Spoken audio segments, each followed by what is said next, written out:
Hello friends, आज हम how to train a dragon इस फिल्म की कहानी देखेंगे। तो कहानी फैंटेसी है। कहानी शुरू होती है ड्रैगन्स के साथ। ड्रैगन्स जो अपने नेस्ट में रह रहे होते हैं, नज़दीक में ही इंसानों की एक ट्राइब रहती है और उस ट्राइब का काम होता है ड्रैगन्स को ख़त्म करना, क्योंकि ड्रैगन्स बार बार आते हैं और उनकी बस्ती को उजाड़ के चले जाते हैं। ये ड्रैगन्स अपने मुंह से आग फेंकते हैं, तो इसकी वजह से काफ़ी खतरनाक है। ड्रैगन्स और इंसानों को अगर बचना है इनसे, तो इंसानों को उनको मारना ही पड़ता है। तो इस ट्राइब के जो लीडर होते हैं उनका नाम स्टोइक होता है। स्टोइक का एक बेटा होता है हिकअप। अभी जो हिकअप होता है, शुरुआत से ही काफ़ी पैशनेट होता है ड्रैगन्स को मारने के लिए, लेकिन जो स्टोइक होते हैं वो उसे हमेशा रोकते हैं और उनको एक डर सा लगा होता है कि ये इतनी सी उम्र में अगर ड्रैगन्स के सामने जाएगा तो शायद ही मर भी सकता है, तो उसे जाने नहीं देते। लेकिन समय के साथ साथ वो भी सीख जाता है ड्रैगन्स के साथ लड़ना, और ऐसे ही एक बार ड्रैगन्स का हमला होता है उनके ट्राइब पे। और उस बार ये जो स्ट्राइक का बेटा हिकअप होता है, इसने एक मशीन बनाई होती है, बॉम्बर मशीन, जिसके ज़रिए वो ड्रैगन्स को सीधा टारगेट कर सकता है। ये बिल्कुल तोप की तरह होती है। तो वो जो बॉम्बर मशीन होती है वो उसका यूज़ करता है एक ड्रैगन के ऊपर, लेकिन असर थोड़ा सा उल्टा हो जाता है। उस ड्रैगन को तो कुछ लगता नहीं है, लेकिन वो पीछे पड़ जाता है हिकअप के, और हिकअप फिर बचने के लिए इधर उधर दौड़ता है और ड्रैगन अपने मुंह से आग फेंकता है हिकअप के ऊपर। तो हिकअप एक खंबे के पीछे छुप जाता है और वो खंबा जलने लग जाता है, और हिकअप वहां से बाहर निकले उससे पहले ही वो खंबा उसके ऊपर गिरने ही वाला होता है। तो उसकी पिताजी स्टोइक आके उसे बचा लेते हैं। तो अब स्टोइक जो होता है वो अपनी पूरी की पूरी ट्राइब को इकट्ठा करता है और उनको कहता है कि हमें लड़ना है, हमें ड्रैगन्स के साथ लड़ना है, हमें भागना नहीं है। हमारी जो ट्राइब है सबसे फाइनेस्ट ट्राइब है ड्रैगन्स के साथ लड़ाई करने के बारे में।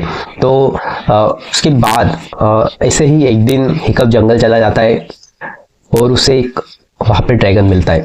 ये ड्रैगन थोड़ा सा अलग होता है, इसे एक जाल में पकड़ा हुआ वो पाता है। तो वो तो पैशनेट होता ही है हिकअप ड्रैगन्स को मारने के लिए, तो वो अपना वेपन निकालता है और वो ड्रैगन के ऊपर वार करेगा ही, उससे पहले वो उसकी आंखों में देख लेता है और वो फिर उसे मार नहीं पाता। वो रियलाइज कर लेता है कि ये ड्रैगन मेरी ही तरह है, ठीक है। तो उसे जाल से भी मुक्त कर देता है और वो जो ड्रैगन है वो उसकी तरफ आके उसके ऊपर घुराता है, लेकिन उसे कुछ नहीं करता, क्योंकि उसे पता होता है कि हमें रिलीज किसने किया है, और वो फिर वहां से चला जाता है।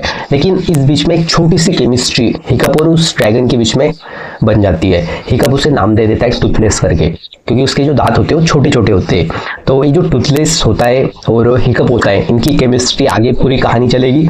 तो ये जो स्टोइक होता है, स्टोइक का पूरा फोकस अपने जो यंगस्टर्स होते हैं, जो उस टाइम में बच्चे होते हैं, उनके ऊपर होता है, क्योंकि ये बच्चे ही आने वाला फ्यूचर होता है। और उनको अगर तैयार नहीं किया गया तो फिर ड्रैगन से लड़ने के लिए कौन बचेगा फिर। तो उसकी वजह से वो छोटे छोटे ऑन जॉब ट्रेनिंग जिसे हम कहते हैं, वो उसके सेशंस उसके चालू होते हैं। वो क्या करता है स्टोइक, उसने कुछ ड्रैगन्स को ट्रैप करके रखा होता है, और वो जो ड्रैगन्स होते हैं वही उनको ही वो रिलीज करता है यंगस्टर्स के सामने। और फिर ये जो यंगस्टर्स है उनका काम होता है उन ड्रैगन्स को फिर से ट्रैप करना, ठीक है। तो एस्ट्रिड करके एक लड़की होती है जो एक्ट्रेस भी है इस फिल्म की, वो भी काफ़ी पैशनेट होती है इन ड्रैगन्स के साथ लड़ने के लिए। वो भी उन यंगस्टर्स में शामिल होती है।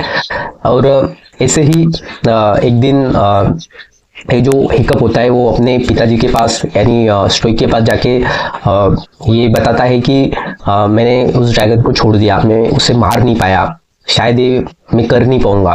तो उसके पिताजी स्टोइक उसे समझाते हैं कि हमारी जो ट्राइब है ये जानी जाती है ड्रैगन्स को मारने के लिए, और तुम ऐसी बातें कर रहे हो, तुम आने वाले मेरे सक्सेसर हो, और मेरे बाद तुम्हें ही ये गद्दी जलानी है, इस ट्राइब को संभालना है, और तुम ऐसी बातें कर रहे हो। तो वो जो हिकअप का जो एक्सक्यूज होता है उसको लेके वो उसे झाप देते हैं, यानी उसे सुना देते हैं खरी खोटी। और उसके बाद फिर से जो हिकअप होता है वो उस ड्रैगन से मिलने चला जाता है, और ड्रैगन उसे उसी जगह पे फिर से मिलता है। अब वो उसके लिए एक मछली लेके जाता है। अब ड्रैगन मछली अपने मुंह में डाल लेता है और फिर से वो मछली उसे वापस कर देता है, और इस तरीके से घुराता है कि जो हिकअप होता है उसे वो मछली खानी पड़ती है।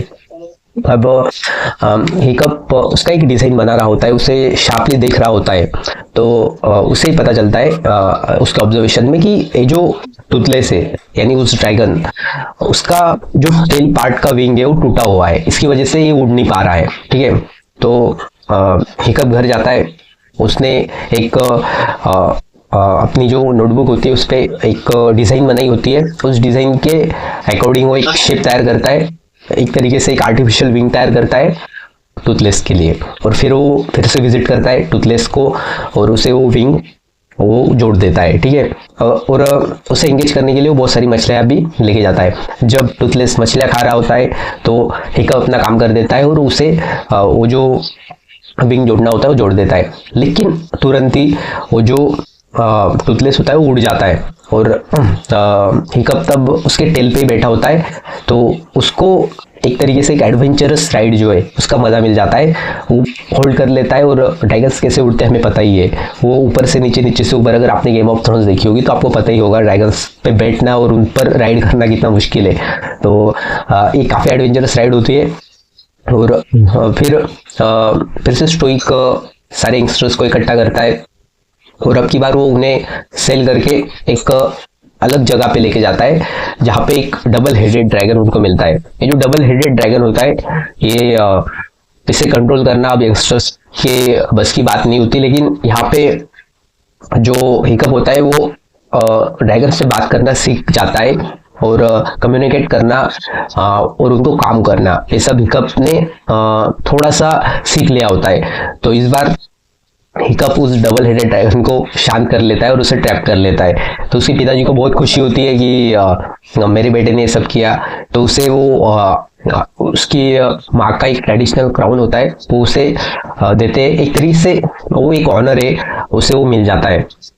तो हिकअप फिर से टूथलेस के पास जाता है, लेकिन इस बार एस्ट्रिड जो होती है, एस्ट्रिड जो एक्ट्रेस है इस फिल्म की, उसका पीछा करती है। तो जब वो देखती है कि ये जो टूथलेस और हिकअप इनके बीच में कुछ तो चल रहा है, तो हमला कर देती है टूथलेस के ऊपर, लेकिन हिकअप बीच में आ जाता है और वो मेडिएट कर लेता है दोनों के बीच में, यानी सुलह कर लेता है। उसके बाद जो एस्ट्रिड होती है वो और हिकअप ये दोनों के दोनों राइड करते हैं टूथलेस के ऊपर, पर बीच में ही एस्ट्रिड है वो गिर जाती है क्योंकि उसको ज़्यादा आदत नहीं होती ड्रैगन्स के ऊपर सवारी करने की। तो फिर टूथलेस में इतनी अंडरस्टैंडिंग होती है कि वो एस्ट्रिड को बचा लेता है और वो इस माउंटेन में लटकी होती है और टूथलेस जाके उस माउंटेन के पीक पे बैठ जाता है और हिकअप उसे हाथ देता है और फिर उसे ऊपर खींच लेता है। तो एक हीरोइक सा सीन होता है हिकअप के लिए। फिर वो सीधा ऊपर चला जाता है क्लाउड्स के ऊपर टूथलेस इन दोनों को लेके, तो वहां पे उनको बहुत सारे ड्रैगन दिखते हैं। ठीक है, और फिर ये जो टूथलेस होता है वो सीधा अपने नेस्ट की तरफ हिकअप को लेके जाता है और वहाँ पे छोटे छोटे कंपार्टमेंट्स बने होते हैं, जैसे एक पंछी का नेस्ट होता है वैसे ही इन ड्रैगन्स का भी नेस्ट होता है। छोटे छोटे कंपार्टमेंट्स में वो फिर रह रहे होते हैं और नीचे पूरी की पूरी आग होती है। ठीक है, नीचे का जो सरफेस होता है वो आग से भरा हुआ होता है और ये ड्रैगन्स उस आग भरे नेस्ट में वहाँ पे रहते हैं। फिर से टूथलेस उन्हें अपनी ट्राइब के नियर बाय छोड़ देता है और अब जो एस्ट्रिड है और हिकअप इनके बीच में एक बहस हो जाती है।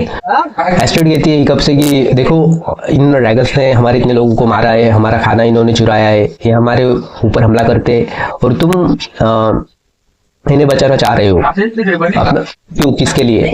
इस टूथलेस के लिए, यानी वो जो पेट ड्रैगन होता है उसके लिए। तो हिकअप बोलता है कि हम उनकी जगह पे रह रहे हैं, हम उनका खाना खा रहे हैं और फिर भी हम उनको मार भी रहे हैं, तो ये हमें नहीं करना चाहिए, ये इसका पॉइंट होता है। तो इन दोनों के बीच में एक आर्ग्यू हो जाती है, लेकिन वो यानी हिकअप एस्ट्रिड से कह देता है कि देखो ये जो बात है किसी को मत कहना, नहीं तो हमारे ट्राइब वाले टूथलेस को मार देंगे। ठीक है, तो जो एस्ट्रिड होती है वो नहीं बताती है।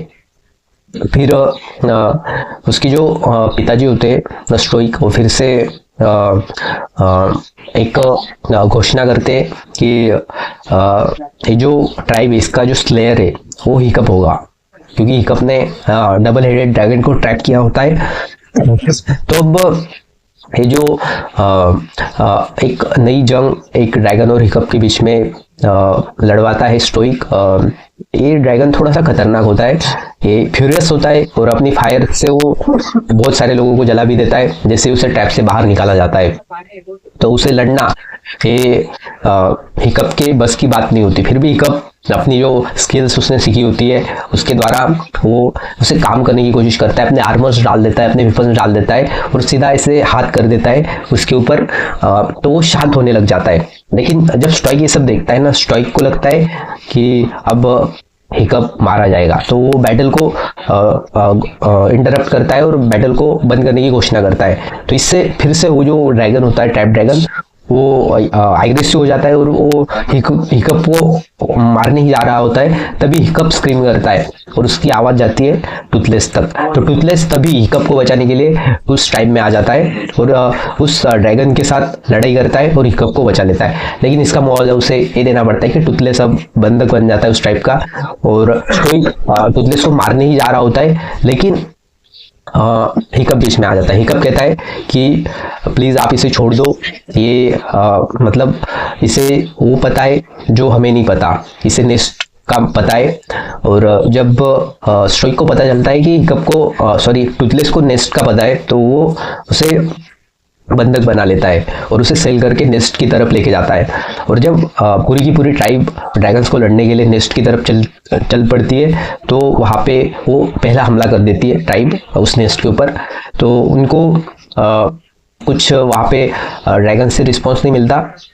लेकिन तभी वहाँ पे एक बहुत बड़ा ड्रैगन, जिसे हम ड्रैगन की क्वीन कह सकते हैं, वो वहाँ पे उठ जाता है और सब कुछ तहस नहस हो जाता है। फिर वो जो ड्रैगन क्वीन होती है वो यहाँ पे आग बरसाती है और सारी शिप्स जो होते हैं जिससे वो ट्राइब ड्रैगन नेस्ट तक आई हुई होती है उनको जला देती है। तो काफ़ी खतरनाक उनसे उस ड्रैगन क्वीन से लड़ना किसी भी ह्यूमन के बस की बात होती नहीं है। तभी एक और जो हिकअप होता है अपने यंगस्टर फ्रेंड्स के साथ अपने घर पे ही होता है, स्टोइक उन्हें नहीं लेके जाता। तो ये हिकअप अब क्या करता है, जो भी ट्रैप ड्रैगन्स होते हैं उनके ट्रैप के पास, उन सबको इकट्ठा करता है और उनको टेम करता है। टेम मतलब उसे पाल लेता है और उनके ऊपर एक स्ट्रक्चर बिठा देता है ताकि उनके ऊपर राइड कर सके, ठीक है। और वो नेस्ट के ऊपर उनको लेके आ जाता है और पहला काम तो उसे ये करना होता है कि टूथलेस को छुड़ाए उस टाइप से, यानी अपनी टाइप से।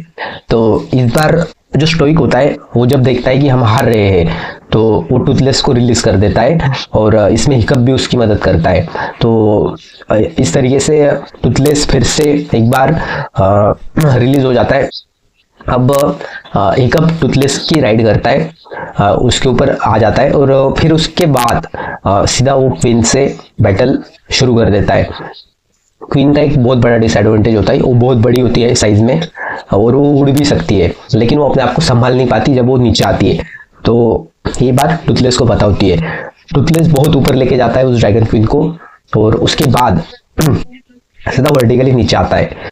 और जो टूथलेस है वो फ्लेक्सिबल होता है, वो फिर भी नीचे आते आते अपने आप को स्लो डाउन करके फिर से ऊपर चला जाता है। लेकिन क्वीन ये नहीं कर पाती, क्वीन सीधा नीचे जाके जमीन से टकरा जाती है। ग्रेविटी की वजह से उसको वहाँ पे अपने आप को संभालना नामुमकिन सा होता है और वो सीधा गिर जाती है और वहाँ पे वो मर जाती है। इस तरीके से ये जो ह्यूमंस और ड्रैगन्स के बीच में जो बैटल होती है वो वहाँ पे खत्म हो जाती है। लेकिन टूथलेस भी नीचे गिर जाता है और हिकअप भी गिर जाता है। तो अब स्टोइक को लगता है कि हिकअप नहीं बचा, तो वो फिर से नेस्ट में आता है अपने ट्राइब को लेके स्टोइक, और वो देखता है कि टूथलेस पड़ा हुआ है और उसे लगता है हिकअप अब नहीं है। लेकिन जब वो उस ड्रैगन के पास जाता है तो ड्रैगन अपना एक विंग ऊपर करता है, उसके नीचे उसको हिकअप दिखाई देता है और वो लाइव होता है, मतलब वो जिंदा होता है। तो पूरे टाइम में खुशी सी फैल जाती है लहर और लेकिन जो हिकअप है अपना एक पैर खो देता है। उसी टाइम में से एक बंदा होता है जो हिकअप के लिए एक आर्टिफिशियल लोहे का पैर बना देता है और फिर से टूथलेस और ये जो पूरी ट्राइब है ये लौट जाती है।